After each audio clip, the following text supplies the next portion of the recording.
سورہ دخان کی ابتدائی 6 آیتیں پڑھنے کی سعادت حاصل کی ہے۔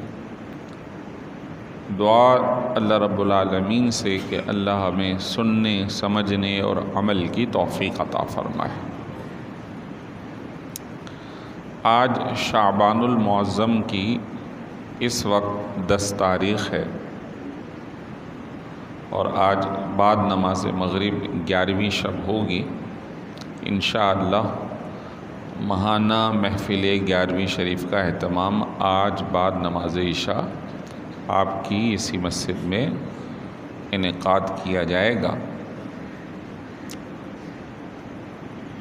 15 شعبان المعظم کی آمد ہے۔ گویا شعبان المعظم جسے نبی کریم رؤوف الرحیم صلی اللہ علیہ وسلم نے یہ ارشاد فرما کر اس کا احترام مزید بڑھا دیا کہ شعبان میرا مہینہ ہے، یعنی کسی بھی شے کو کوئی بڑا اپنی طرف نسبت دے دے تو یقیناً اس نسبت سے اس کی شان میں اضافہ ہو جاتا۔ اور امام الانبیاء محمد الرسول اللہ صلی اللہ علیہ وسلم اس بابرکت مہینے کو فرماتے ہیں کہ یہ میرا مہینہ ہے۔ ویسے مختلف وجوہات ہیں۔ ایک وجہ یہ بھی ہے کہ شعبان المعظم ہی وہ مہینہ ہے کہ جب یہ آیت جو شان مصطفیٰ کی بہت اہم ترین ہے اتری، اور ہم اسے بارہا سنتے ہیں، پڑھتے ہیں۔ ان اللہ و ملائکتہ یصلون علی النبی، بے شک اللہ اور اس کے فرشتے نبی صلی اللہ علیہ وسلم پر درود بھیج رہے ہیں۔ یہ عظیم الشان آیت شعبان المعظم میں اتری۔ یا ایھا الذین آمنوا صلوا علیہ وسلموا تسلیما، اے ایمان والو تم بھی ان پر درود اور سلام بھیجو۔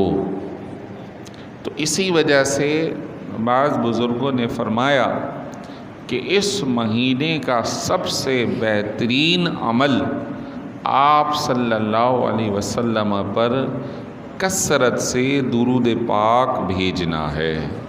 پڑھ لیجئے، اللہم صلی علی سیدنا و مولانا محمد معدن الجود والکرم وعلی آلہ و اصحابہ وبارک وسلم، صلاۃ و سلام علیک یا سیدی یا رسول اللہ۔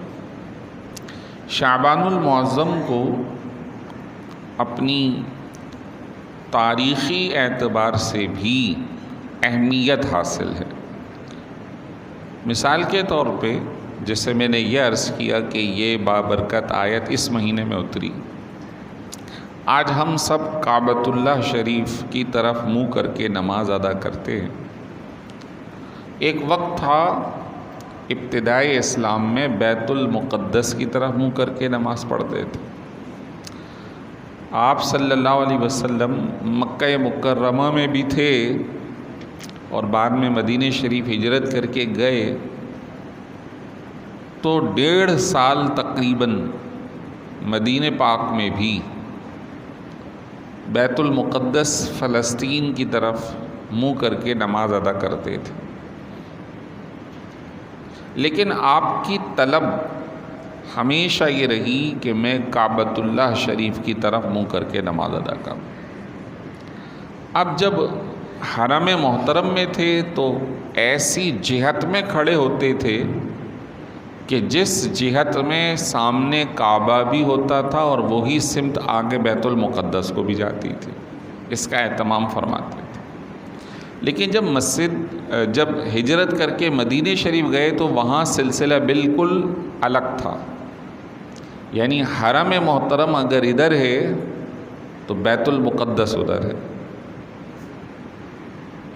اب وہاں جو بار بار طلب تھی آپ علیہ الصلوۃ والسلام کی، حتیٰ کہ نماز کے دوران بھی اپنے چہرے کو آسمان کی طرف اٹھاتے تھے، گویا طلب ہے کہ مولا تیرے حکم کے مطابق ہم اس طرح منہ کر کے نماز ادا کر رہے ہیں، لیکن طلب ہماری یہ ہے کہ ہم کعبۃ اللہ کو قبلہ بنائیں۔ آپ صلی اللہ علیہ وسلم گئے ہوئے تھے بنو نجار کے علاقے میں، جہاں مسجد قبلتین ہے۔ یہ بنو نجار کا قبیلہ، ان کے خاندان کے لوگ وہاں رہتے تھے۔ بنو نجار قبیلہ وہ ہے جس قبیلے سے آپ کی والدہ محترمہ تعلق رکھتی تھی۔ آپ کے والد تو مکہ مکرمہ کے رہائشی تھے، لیکن آپ کی والدہ محترمہ مدینہ طیبہ کے رہائشی تھی۔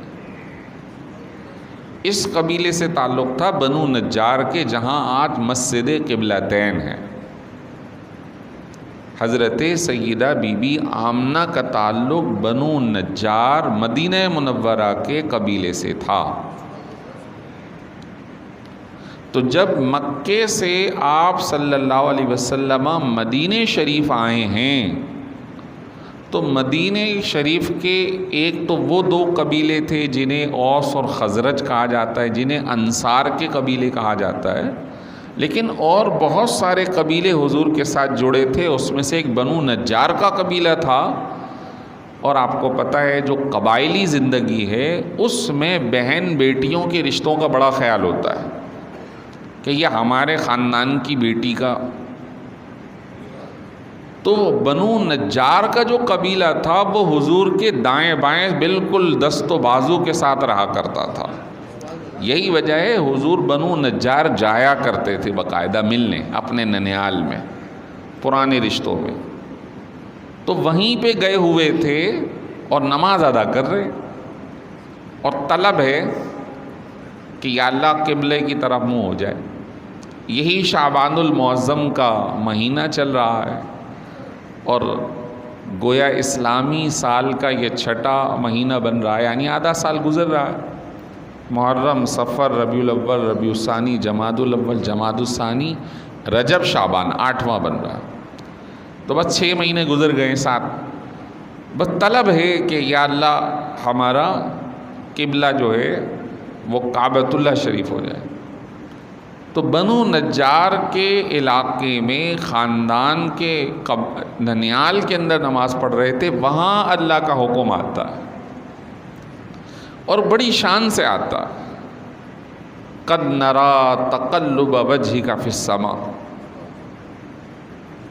ہم دیکھ رہے ہیں آپ اپنے چہرے کو بار بار آسمان کی طرف جو اٹھاتے ہیں وہ ہم دیکھ رہے ہیں۔ آپ ذرا دیکھیے کیا شان ہے اس بات کی۔ آپ جو نماز میں بار بار اپنا چہرہ آسمان کی طرف اٹھا رہے ہیں، ہم دیکھ رہے ہیں۔ ہم آپ کے چہرے کو جس قبلے کو آپ چاہتے ہیں اس طرف پھیر دیں گے، اور اگلی ہی لائن کے اندر حکم آتا ہے حبیب آپ اپنے چہرے کو قبلے کی طرف پھیر لیں۔ اب انتظار نہیں ہوا کہ نماز پوری ہو تو اگلی نماز میں جا کر ہم قبلہ چینج کریں، دوران نماز ہی، اب مختلف روایتیں 4 تھی یا 2 تھی، دوران نماز ہی آدھی نماز بیت المقدس کی طرف ہے اور آدھی نماز کعبۃ اللہ شریف کی طرف ہے۔ اور جو خوش نصیب ہیں مسجد قبلتین دیکھی ہے، اللہ سب کو لے جائے، جو گئے ہوئے ہیں اللہ انہیں بار بار لے جائے۔ تو آپ دیکھیں جس دروازے سے آپ داخل ہو رہے ہیں اسی پہ محراب بنا ہوا ہے، بتانے کے لیے کہ پہلے یہ تھا بیت المقدس کی طرف قبلہ، اور پہلے وہ دروازہ داخل ہونے کا تھا لیکن اب ہو گیا وہ قبلہ، بالکل اپوزٹ ہے۔ تو ادھر بھی محراب ہے ادھر بھی محراب ہے، لیکن اب کعبۃ اللہ شریف والا محراب استعمال کر رہے ہیں اور وہاں سے اب انٹری ہو رہی ہے، داخلہ ہو رہا ہے۔ تو دوران نماز ہی آپ صلی اللہ علیہ وسلم اپنی ڈائریکشن چینج کر لیتے ہیں اور کیا ایمان ہے ان کا صحابیوں کا کہ وہ نہیں پوچھتے کہ کیا ہو رہا ہے، حضور نے منہ پھیرا وہ بھی ان کے پیچھے پیچھے منہ پھیر کے کھڑے ہو۔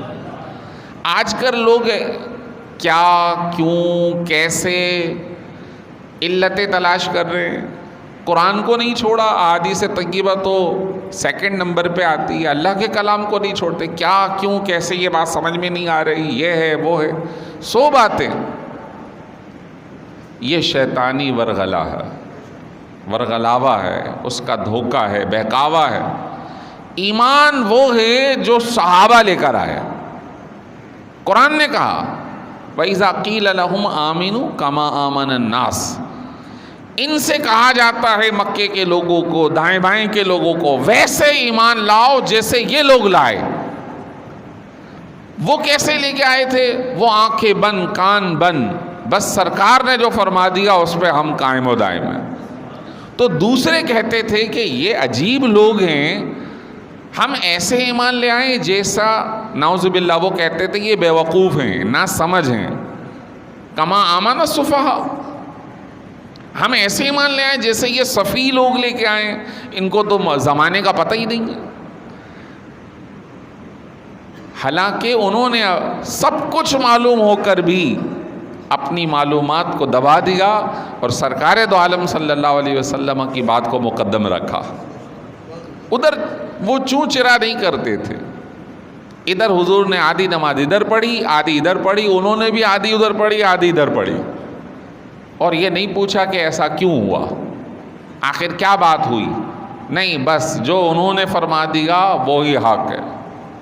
آج بھی جو امت مسلمہ پریشانی سے دوچار ہے، اس کی ایک وجہ یہ ہے کہ ہمارا ایمان ان جیسا نہیں رہا۔ ہم چوں چرا میں، قیل قال میں، کیوں کیسے میں اس میں لگے ہوئے ہیں، اپنی عقل سے بہت سارے مسائل اخذ کر کے اس پہ چلنے کی کوشش کرتے ہیں اور اس کے اندر اکثر ٹھوکر کھا رہے ہیں۔ کامیابی صرف اللہ اور اس کے رسول صلی اللہ علیہ وسلم کے فرمان پہ عمل کرنے میں۔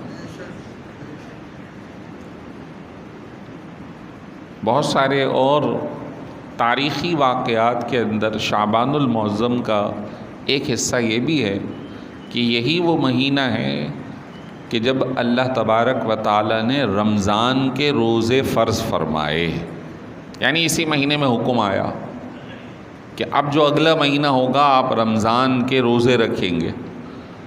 اس سے قبل صرف 10 محرم عاشورہ کا روزہ رکھا جاتا تھا۔ جب فرضیت ایک پورے ماہ کی آ گئی تو پھر پچھلے جتنے بھی روزے رکھے جاتے تھے وہ نفل کے درجے میں چلے گئے۔ اب فرض یہ ہے بقیہ نفل، جیسے کہ 15 شعبان المعظم آپ صلی اللہ علیہ وسلم نے احادیث طیبہ میں اس کی ترغیب دلائی کہ راتوں کو زندہ کرو، جو شخص 5 راتیں زندہ کرے یعنی کہ اس کے اندر عبادت کرے، تو کل قیامت میں جب لوگوں کے دل مردہ ہوں گے تو اس راتوں کو زندہ کرنے والے کا دل اللہ زندہ رکھے گا۔ اس کے اندر عاشورہ کی رات بھی ہے، شب قدر بھی ہے، شب براءت بھی ہے، عید الفطر کی شب بھی ہے۔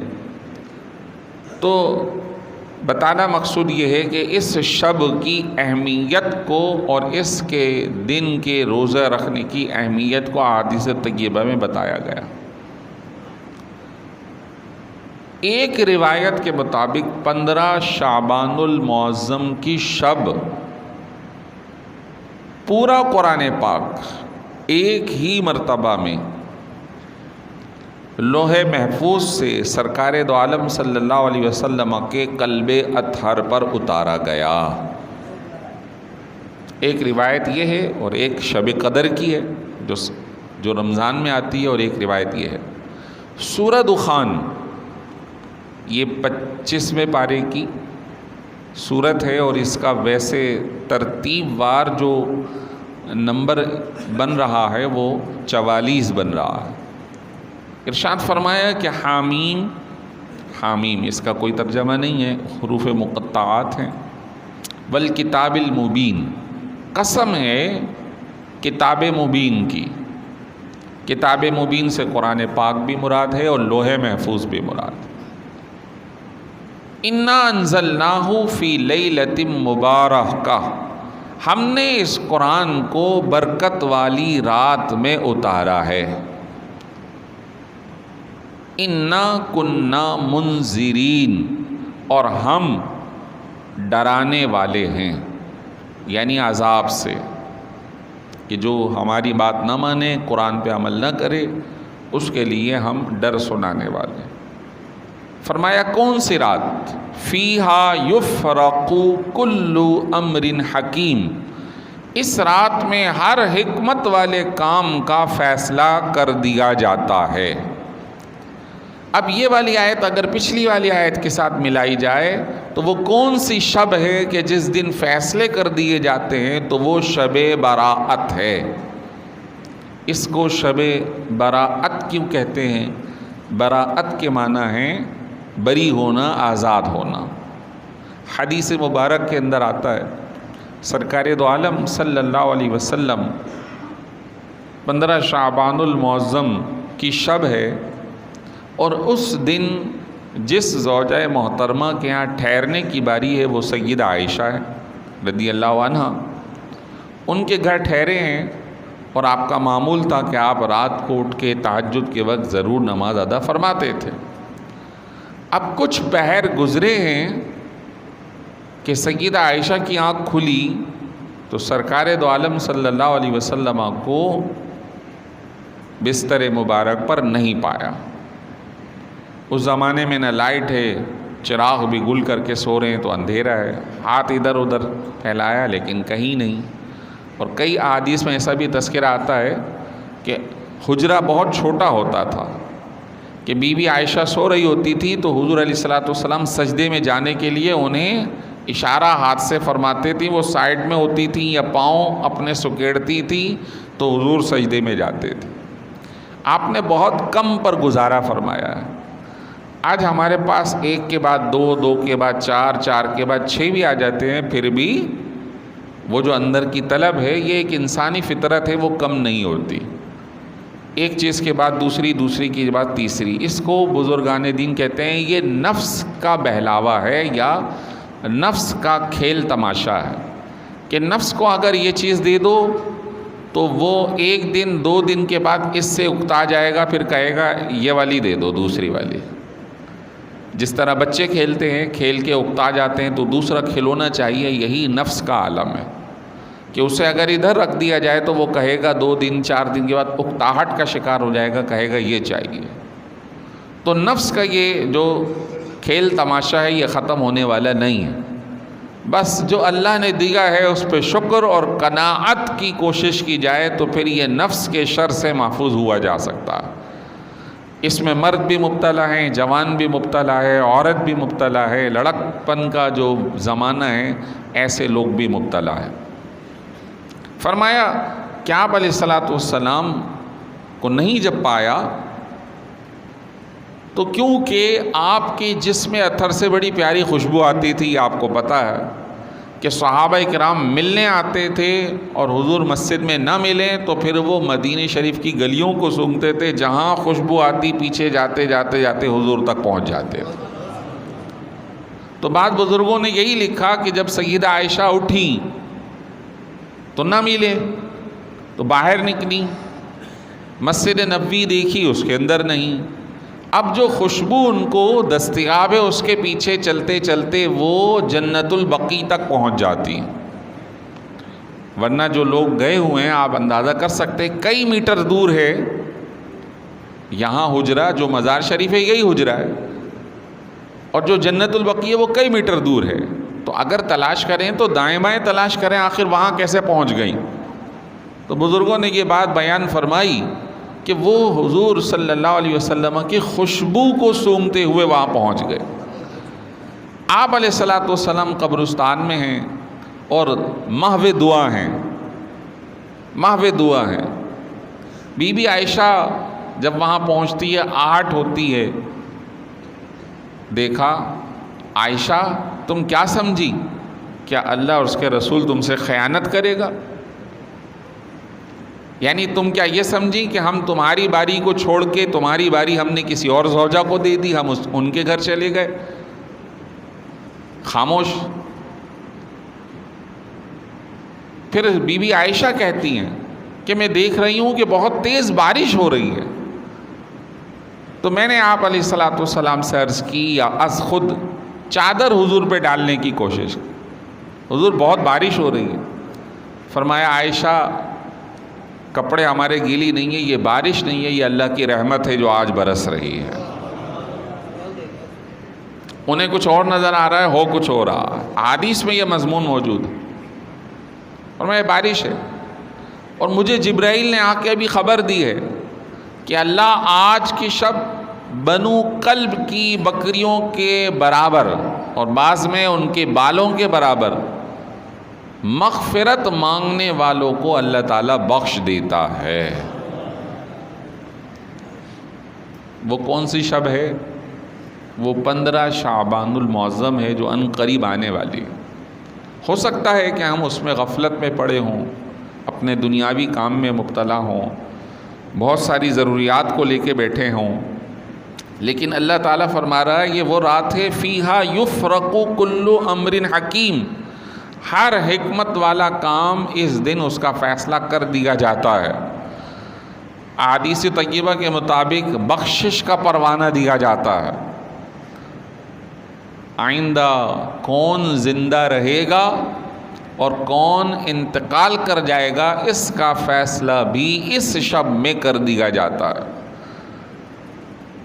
احادیث طیبہ اور بزرگان دین جیسے سید غوث پاک رحمۃ اللہ تعالیٰ علیہ نے اس مضمون کو لکھا کہ اس کا فیصلہ تو وہاں کر دیا گیا اور یہ شادی کی تیاریوں میں لگا ہوتا ہے، اس کا فیصلہ وہاں کر دیا گیا ہوتا ہے اور یہ اپنے کسی مکان کو بنانے کی تیاری کر رہا ہوتا ہے، اس کا فیصلہ کیا جا چکا ہوتا ہے اور وہ کسی تجارت کے منصوبے میں مبتلا ہوتا ہے، اور جب وقت مقرر آتا ہے تو وہ تجارت کل ہونے والی تھی آج چلا جاتا ہے، کل اس کی بارات جانے والی ہوتی ہے وہ آج چلا جاتا ہے، کل اس کو مکان کا افتتاح کرنا ہوتا ہے آج چلا جاتا ہے، کیونکہ اس کا فیصلہ ہو چکا ہے۔ تو جب اتنی اہم ترین شب ہے تو اس کو اللہ کی بارگاہ میں توبہ استغفار کر کے گزارنا چاہیے، اس کا اہتمام کرنا چاہیے، رسمی طور پر نہیں۔ بہت سارے دوست احباب رسمی طور پہ کام کرتے ہیں، آئیں گے مغرب میں نفل پڑھیں گے لیکن عشاء کے فرض نہیں پڑھیں گے۔ وہ سمجھتے ہیں کہ نفل بہت زیادہ ہم نے تو بھائی اسی میں بخشش کروانی ہے۔ تو اب حدیث مبارک سن لو، آپ صلی اللہ علیہ وسلم نے فرمایا، حدیث قدسی میں اللہ تعالیٰ فرما رہا ہے بندہ سب سے زیادہ میرے قریب فرائض کے ذریعے آتا ہے، فرائض کے ذریعے آتا ہے۔ اب آپ یہ سمجھو کہ ہمیں جس چیز کی ضرورت ہے ہمیں وہ نہ ملے اور ہم کسی اور چیز کو لے لیں۔ اب بھوک لگی ہے، کھانا چاہیے نا، تو کوئی مجھے لا کے 2 ٹوپی یا 2 امامے دے دے، لیں حضرت یہ آپ کے لیے۔ بھائی اس وقت بھوک لگی ہے، اس امامے کو کھا تو نہیں سکتا، تحفہ بہت اچھا ہے لیکن سر دست میری ضرورت نہیں ہے۔ تو سر دست ہماری ضرورت ہے فرائض کی ادائیگی۔ ہم نفل کی طرف جا رہے ہیں، بہت اچھی بات ہے، وہ بھی ادا کرنا چاہیے، لیکن فرائض کو ترک نہ کرو کہ اس کی جواب دہی کرنی ہوگی، اس کی جواب دہی ہوگی۔ اس طرح بہت سارے فضائل و مسائل ہیں۔ اللہ تعالی ہمیں دین پہ عمل کی توفیق عطا فرمائے۔ وآخر دعوانا ان الحمد للہ رب العالمین۔